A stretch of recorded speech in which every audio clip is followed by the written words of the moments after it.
C'est l'individu qui m'intéresse. C'est pas le coup de poignard et le sang qui peut gicler quand on donne un coup de poignard. Ce qui m'intéresse, c'est celui qui donne le coup de poignard. C'est ce qu'il y a dans la tête du tueur qui m'intéresse, plus que son geste. Le corps de Grégory Villemain a été repêché par les gendarmes mardi soir. Sur place, à l'Épanche sur Vologne, l'envoyé spécial de France Inter, Jacques Expert. L'Épanche sur Vologne est un cobourg paisible. Ce soir, tout est calme autour de la maison des parents. On passe devant en chuchotant comme pour respecter la douleur de la famille Villemain. Ailleurs, dans le village, les conversations montent. Le propriétaire du... J'ai été grand reporter à France Inter, donc je me suis nourri d'expériences. J'ai suivi des faits divers, des affaires criminelles. Je suis allé sur des drames, sur des guerres, etc. Donc quelque part, quand on voit la guerre, quand on voit des gens qui se font tuer devant vous, forcément, ça vous bouleverse. J'ai vu l'humanité sur toutes ses facettes et j'ai rencontré des gens extraordinaires et des monstres aussi, ou des gens proches du monstre. Tout ça fait partie de ma vie et c'est vrai qu'on trouve mes romans psychologiquement assez durs. Moi, je trouve pas. Ils décrivent l'humanité telle qu'elle est avec parfois des côtés extraordinaires et des côtés qui sont détestables.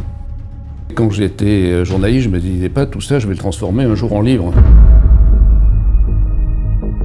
Je voulais écrire un essai sur les femmes qui sont mariées à des monstres, des serial killers, des pédophiles, des serial violeurs, etc. J'en ai rencontré quelques-unes, j'ai rencontré des avocats, des psychologues, j'ai enquêté pendant plusieurs mois sur ce sujet-là.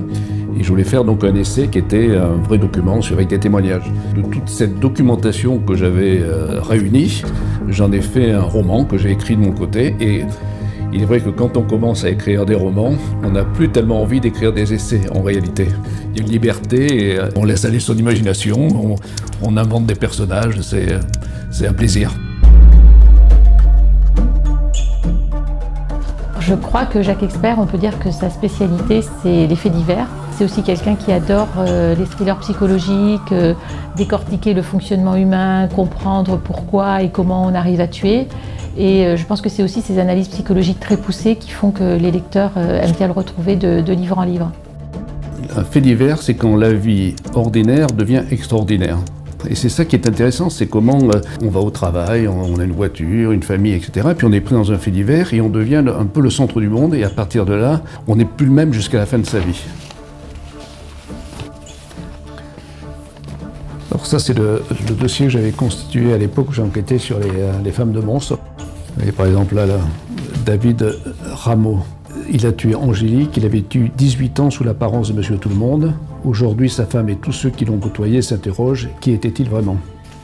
C'est cette femme qui m'intéresse, qui se pose des questions sur avec qui elle a passé 18 ans de sa vie. Si vous voulez vous exercer à l'écriture, ouvrez un journal, choisissez une histoire dans un journal, un fait divers qui est raconté par exemple, et écrivez-le à votre façon.